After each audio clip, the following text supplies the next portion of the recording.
আচ্ছা, চারিকটা sine theta into cos থিটার বৃহত্তম মান কত? আচ্ছা, সাইন থিটা কস থিটাকে কীভাবে লেখা যায়? Sine theta plus cos theta by 2a square plus sine theta minus cos theta by 2a square. এখানে কোন ফর্মুলাটা ব্যবহার হচ্ছে? আমরা জানি যে এ বি সমান A plus B by 2a square plus A minus B by 2a square. তার এ জায়গায় হচ্ছে সাইন থিটা, বি হচ্ছে কস থিটা। তাহলে আমরা সাইন থিটা কস থিটাকে লিখলাম sine theta plus cos theta by 2a square plus sine theta minus cos theta by 2a square. আচ্ছা, সাইন থিটার 0 মানের জন্য সেক্ষেত্রে এই দুটো মানই হচ্ছে 1। সাইন থিটা প্লাস কস থিটার বৃহত্তম মান হচ্ছে 1। সাইন থিটা মাইনাস কস থিটার বৃহত্তম মান হচ্ছে 1। তাদের দুক্ষেত্রেই এদের বৃহত্তম মান হয়ে যাবে 1।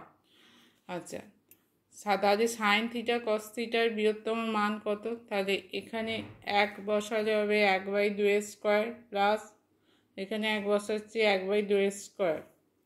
তাহলে 1/4 প্লাস 1/4 সমান হচ্ছে 4 লসাগু 1 প্লাস 1 সমান 2/4 সমান হচ্ছে হাফ। তাহলে সাইন থিটা কস থিটার বৃহত্তম মান হচ্ছে এখানে হাফ। 5টা 0 less than theta less than 90 degree হলে 9 tan square theta plus 4 cot square থিটার ক্ষুদ্রতম মান কত? 9 tan square theta plus 4 cot square theta, এটাকে স্কোয়ার আকারে লিখলে কী হবে? 3 tan theta square plus 4 cot square থিটার সমান হচ্ছে 2 কট থিটা স্কোয়ার। এটাকে ফর্মুলায় ফেললে হবে 3 ট্যান থিটা মাইনাস 2 কট theta square plus 2 into 3 tan theta into 2 কট থিটা সমান হচ্ছে 2 3 6 2 12 ট্যান থিটা কট থিটা 3 ট্যান থিটা মাইনাস 2 কট থিটা স্কোয়ার। তাহলে এখানে 3 ট্যান থিটা মাইনাস 2 কট থিটা স্কোয়ার প্লাস হচ্ছে ট্যান থিটা কট থিটার গুণফল হচ্ছে 1, তাহলে হচ্ছে প্লাস 12। তাহলে 3 ট্যান থিটা মাইনাস 2 কট থিটার ক্ষুদ্রতম মান কী হবে? 0।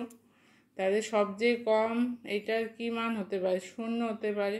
তাহলে সবচেয়ে কম যদি এটার সবচেয়ে কম মান 0 হয় তাহলে সেক্ষেত্রে 9 tan square theta plus 4 cot square থিটার ক্ষুদ্রতম মান হবে 0 প্লাস 12 সমান হচ্ছে 12। তাহলে 9 tan square theta plus 4 cot square থিটার ক্ষুদ্রতম মান হচ্ছে 12।